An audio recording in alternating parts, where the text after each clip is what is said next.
Bonjour tout le monde, aujourd'hui on va parler d'embossage partiel, c'est-à-dire qu'on va pouvoir utiliser nos classeurs d'embossage, nos classeurs de gaufrage d'une autre façon encore pour pouvoir en tirer le meilleur parti et je sais que vous adorez ce genre de vidéo. Alors on va commencer tout de suite et vous allez voir ça va beaucoup vous plaire parce qu'on va faire pas mal de récup. Comme vous le voyez, il va vous falloir un petit peu de cartonnette de récupération, la mienne est quand même somme toute assez fine, donc essayez d'en avoir de plusieurs épaisseurs, peut-être que ça va pouvoir vous servir selon la machine que vous allez utiliser.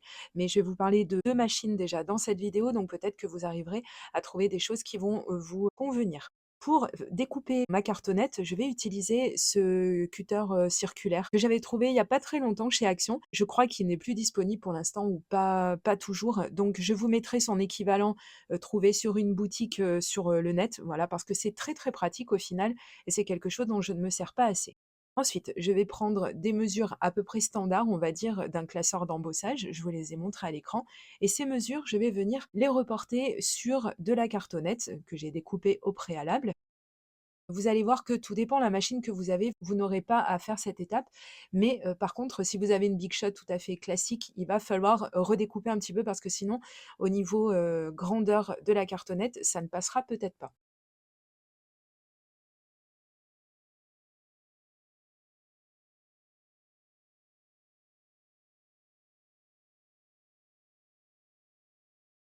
J'ai découpé une première et ensuite je vais reporter tout ça sur une autre cartonnette parce qu'en fait le but c'est d'en avoir plusieurs, vous allez comprendre pourquoi par la suite. Donc je vous conseille de découper plusieurs fois et si vous avez la possibilité de le faire, vous pouvez également utiliser des grands dies et moi c'est ce que j'ai fait. Donc là j'ai sorti ma grande machine de découpe de la marque Vevor, c'est une machine que je vous ai présentée il y a peu de temps en vidéo et vous me voyez maintenant l'utiliser un peu plus régulièrement que ma Big Shot parce que c'est vrai que je la trouve beaucoup plus efficace étant donné qu'elle est plus récente, elle est plus efficace au niveau des découpes et cetera. Mais là, c'est aussi, pour me faciliter la vie et pour, qu'on voit ensemble si vous aussi vous avez une machine, grand format comme ça, au format A4, voir un petit peu, à quel point, c'est quand même, bien d'avoir une grande machine. Je m'en rends compte maintenant que j'en ai une. En fait, toutes les fois où j'ai été un petit peu limitée dans certaines utilisations avec ma Big Shot. Donc par exemple ici c'est le cas, vous voyez, j'ai pas besoin de refaire 50 fois une découpe puisque, je peux mettre ma cartonnette directement en grand format sur, la plateforme de découpe, pour faire le sandwich et donc je mets, mon grand die et je peux faire donc, 2 découpes quasiment, d'une traite en fait, en un aller-retour. Donc ça c'est vrai qu'il faut bien reconnaître que c'est quand même, très, très pratique.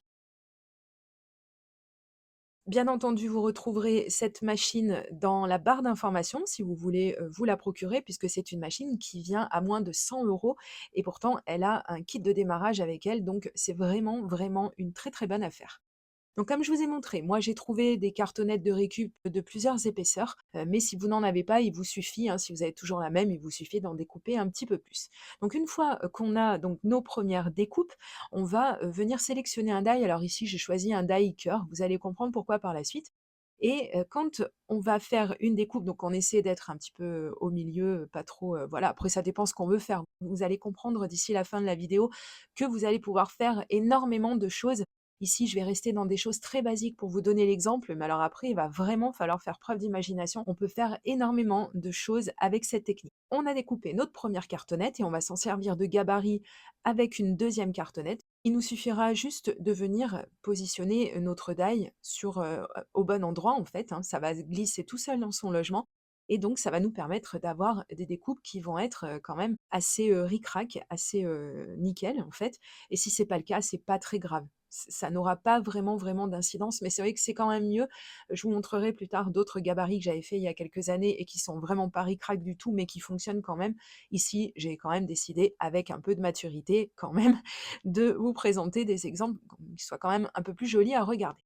Donc pour fixer toutes vos cartonnettes ensemble, les grandes, je vous conseille de ne mettre que de l'adhésif et pour les petites, puisque je vous ai dit qu'il fallait je vous l'ai dit ou je vous l'ai pas dit? Garder les chutes de découpe. Voilà. Là, en l'occurrence, le cœur, par exemple, dans cet exemple, je l'ai gardé et j'ai collé les 4 cœurs les uns sur les autres et je vous montrerai après, l'inverse de cette technique et c'est pour ça, en fait, que j'ai gardé les, chutes de découpe.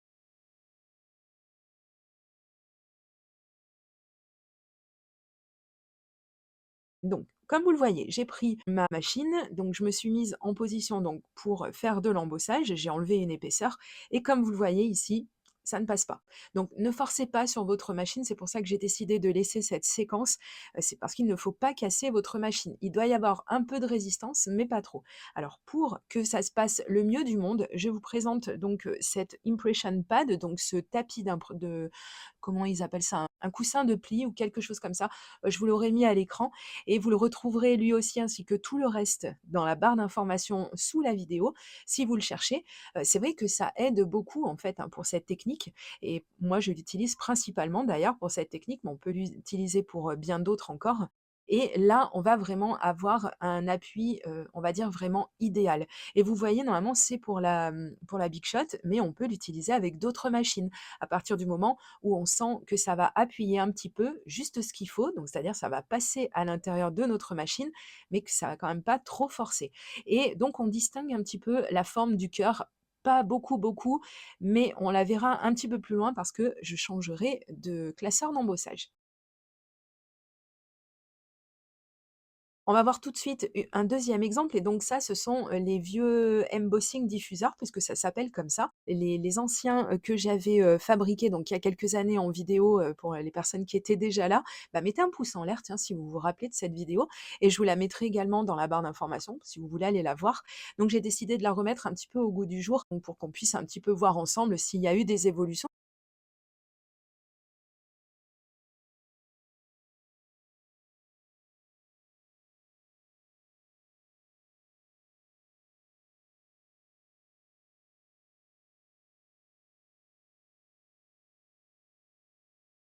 Et donc voici les résultats donc avec et sans l'embossage partiel donc je trouve ça vraiment génial. Comme je vous l'ai dit au début, ça repousse un petit peu, l'utilisation qu'on peut avoir, de nos classeurs d'embossage, ça nous donne encore d'autres idées. Là, on peut vraiment, faire tout ce qu'on veut. Donc ici, j'ai utilisé la chute de découpe, donc les cœurs que j'ai mis les uns sur les autres et en fait, c'est à l'endroit où, ça va appuyer, que l'embossage apparaîtra et pas ailleurs. Donc vous allez voir, on aura encore d'autres exemples puisque, selon ce que vous utilisez, vous allez avoir des résultats différents, bien que vous ayez utilisé le même papier, le même, embossing diffuseur et cetera. Dans un autre exemple, comme on va le voir ou comme on l'a vu, on a, aussi de l'embossage qui sera apparu un tout petit peu sur les côtés de mon papier et on dirait que ça donne un petit effet, de brouillard et cetera, vraiment j'adore, j'adore.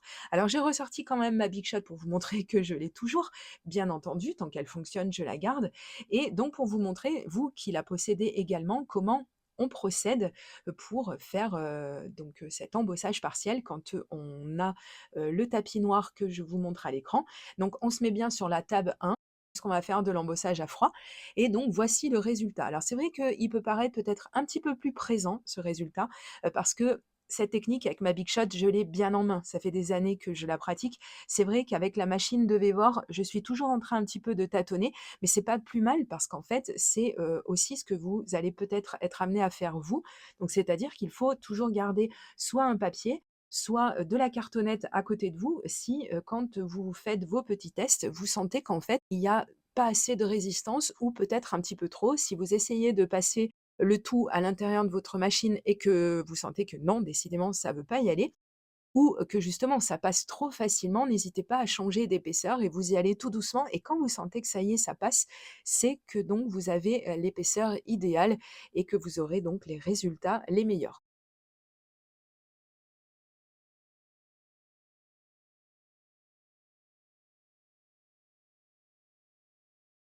Vous l'avez vu, j'ai essayé avec 2 cartonnettes, 2 épaisseurs de cartonnettes et je trouvais que ça y allait un petit peu trop facilement. Donc je me suis dit: «Là, le résultat va vraiment pas être visible». Donc j'ai opté pour, 4, carrément 4 épaisseurs de cartonnettes et un autre classeur d'embossage, donc mur de briques et alors là, le résultat est formidable. Alors, je ne pouvais pas m'attendre à mieux pour illustrer cet exemple. C'est vrai que le classeur d'embossage, en fait, il fait tout.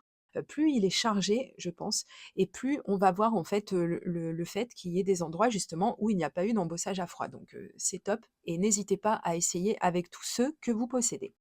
Ensuite, j'ai sorti ma petite protection de bureau que j'ai fabriquée avec ma plastifieuse. Vous me voyez l'utiliser tout le temps, mais parce que c'est tellement pratique, ça coûte rien du tout et c'est réalisé très rapidement. Si vous voulez savoir comment on fait, je vous mets encore une fois la vidéo sous celle-ci.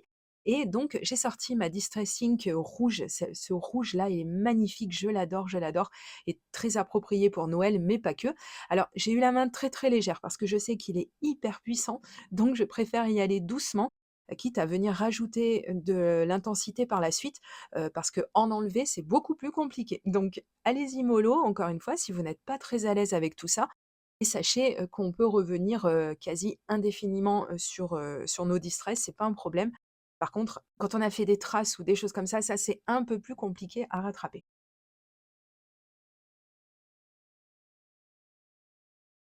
Donc je vous ai montré en premier lieu, ce que ça a donné. Donc je vais terminer de passer cette jolie couleur, quasiment uniformément. Je n'ai pas voulu faire quelque chose de trop précis, mais ce que je voulais vraiment, c'est d'avoir plus d'intensité sur les bords et regardez comment le cœur se voit. C'est vraiment, vraiment magnifique. Ah, j'adore cet effet de halo, de quelque chose qui brille intensément. J'aime vraiment beaucoup. Alors ensuite, j'ai sorti ma plateforme d'aide au tamponnage puisque v pareil, vous la voyez quasi dans toutes mes vidéos. Chaque fois que j'ai besoin de tamponner, je vais l'utiliser bien entendu et c'est quelque chose que je vous conseille de posséder également parce que ça évite en fait les flous de bouger et cetera, de gaspiller du papier. Enfin bon, je vous en ai déjà parlé bien, bien souvent et je pense que toutes les personnes qui en ont une également, que ce soit le même modèle que la mienne ou d'autres, me donneront raison, je pense, parce que c'est vraiment, vraiment une grande aide. Alors ici, vous allez me dire: «Oui, c'est ça t'a bien aidé, mais ça t'a pas empêché de partir un petit peu dans tous les sens», parce que c'est vrai que mon love, finalement, alors je m'aperçois qu'il est quasi centré au niveau du cœur, mais en fait, il est un petit peu décentré par rapport au reste de la carte. C'est pas très grave, je pense que si j'offre cette carte, je mettrai un petit cœur sur le côté gauche pour contrebalancer un tout petit peu ça. C'est vrai que je m'en suis aperçue au montage en fait, sur le coup, j'étais bien lancée et j'aimais tellement en fait l'effet, de ce cœur que bon, c'est pas très grave. Il y a aussi une astuce que je vous ai donnée il y a peu de temps en arrière et qui est vraiment, vraiment bien pour faire des économies. Vous le voyez, je vais mater donc mon devant de carte avec du papier noir pour bien le faire ressortir et rappeler la couleur du tamponnage. Je vous l'ai dit l'autre jour, c'est pas plus mal de récupérer du papier qui de toute façon ne sera pas visible si on veut. Donc autant faire des économies et essayer d'éviter, de gaspiller un petit peu. Donc vous voyez, j'ai enlevé une énorme partie de ce papier noir et ni vu ni connu, et il n'y a que vous qui l'avez vu, hein, de toute façon. Personne n'est au courant et ça n'enlève rien du tout à cette carte. Donc on va regarder un petit peu de plus près justement cet embossage partiel. C'est une technique vraiment à connaître. Comme vous l'avez vu, on peut réaliser tout ça rien qu'avec de la récup. Donc je vous laisse me dire dans les commentaires si vous la connaissiez, cette technique, et si vous l'utilisez déjà. Et je vous dis à très très bientôt pour de prochaines vidéos création. Gros bisous, bye bye.